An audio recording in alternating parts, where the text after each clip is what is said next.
প্রিয় শিক্ষার্থী, আমরা লক্ষ্য করি এখানে একটি সমকোণী ত্রিভুজ রয়েছে। ত্রিভুজের বি কোণ হচ্ছে সমকোণ, এ এবং সি হচ্ছে সূক্ষ্মকোণ। আমরা ধরে নিচ্ছি সি কোণের পরিমাণ হচ্ছে 45 ডিগ্রি। এখন অতিভুজ এর মান যদি 5 সেন্টিমিটার হয়, তাহলে আমাকে লম্ব এ বি এর মান বের করতে হবে, এক্স সমান কত, এবং ভূমি ওয়াই সমান কত আমাকে বের করতে হবে। তাহলে চলো আমরা কিভাবে বের করে নিতে পারি।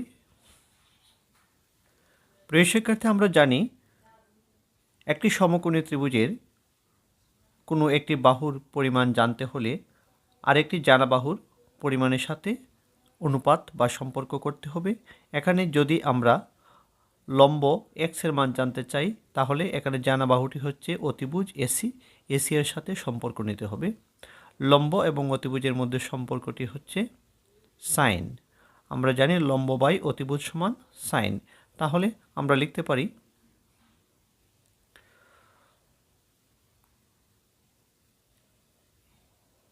AB by AC equal to sine থিটার মান হচ্ছে 45 ডিগ্রি। এখন আমরা মান বসিয়ে দিতে পারি। এবি হচ্ছে এক্স, এসি হচ্ছে 5। এখন সাইন 45 ডিগ্রির মান কত আমাকে জানতে হবে। প্রিয় শিক্ষার্থী, তাই তোমাদের প্রতিটি ত্রিকোণমিতিক অনুপাতের 45 ডিগ্রির মান তোমাদের মুখস্থ করে নিতে হবে। আমি এখানে লিখে দিচ্ছি।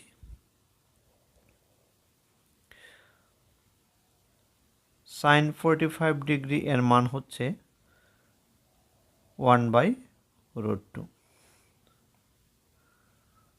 cos 45 ডিগ্রির মান হচ্ছে 1/√2।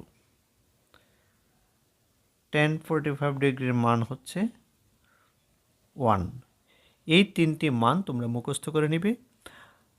আমরা জানি সাইন 45 ডিগ্রির মান হচ্ছে 1/√2, তাহলে আমরা লিখে নিতে পারি 1/√2। এখন আর গুণন করে আমরা মান বের করে নিতে পারি। √2 ইন্টু এক্স সমান √2x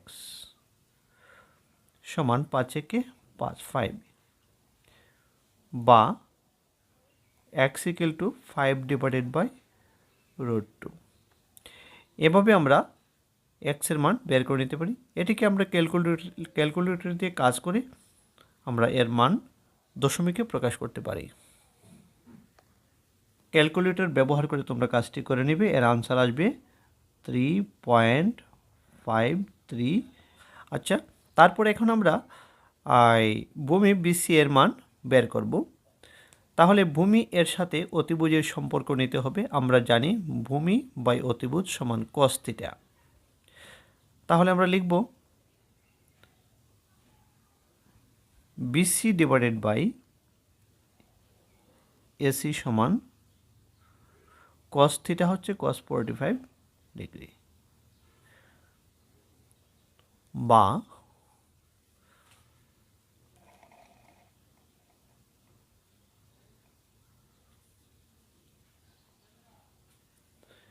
বিসি এর মান ধরে নিয়েছি ওয়াই, এসি হচ্ছে 5, cos 45 ডিগ্রির মান হচ্ছে 1/√2,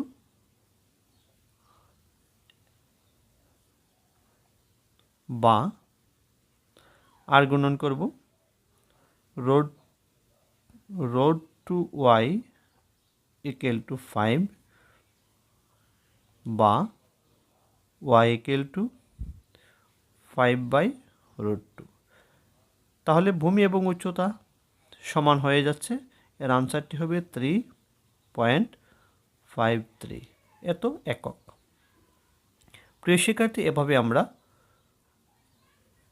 সমকোণী ত্রিভুজে থিটার মান 45 ডিগ্রি হলে আমরা ভূমি এবং উচ্চতা এর মান বের করতে পারি।